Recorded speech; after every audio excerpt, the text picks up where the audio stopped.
Hello दोस्तों, फिर से आप सभी का स्वागत है मेरे इस ऑफिशियल चैनल में। दोस्तों, खेसारी लाल यादव का रंग दे बसंती फिल्म का टीजर जो है छोड़ने का बहुत ही चर्चा चल रहा था और फाइनली उस टीजर को कल सुबह 6:30 बजे SRK म्यूजिक के द्वारा छोड़ा जाएगा। उसका खास ऑफिशियली जो है पोस्ट किए हैं SRK म्यूजिक के द्वारा। आप लोग स्क्रीन पर देख सकते हैं, सुबह 6:30 बजे 20 जनवरी को इस फिल्म के टीजर को छोड़ा जाएगा। जी हाँ दोस्तों, अब बात करते हैं दूसरे फिल्म की। तो खेसारी लाल यादव का और एक फिल्म है जो कि बहुत ही पहले बन के रेडी है वह फिल्म, और उस फिल्म को दूसरे देशों में देख लिया है।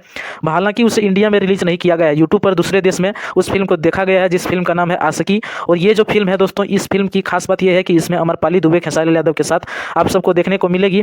और इस फिल्म को जो है खेसारी लाल यादव खुद प्रीमियर करने वाले हैं। इंटरटेन रंगीला पर इस फिल्म को खेसारी लाल यादव प्रीमियर करेंगे। और अब तक की इस चैनल पर यह जो फिल्म है इसको छोड़ा गया होगा, आप लोग जाकर देख सकते हैं इंटरटेन रंगीला पर। बाकी दोस्तों, कल सुबह के लिए आप लोग तैयार रहिएगा।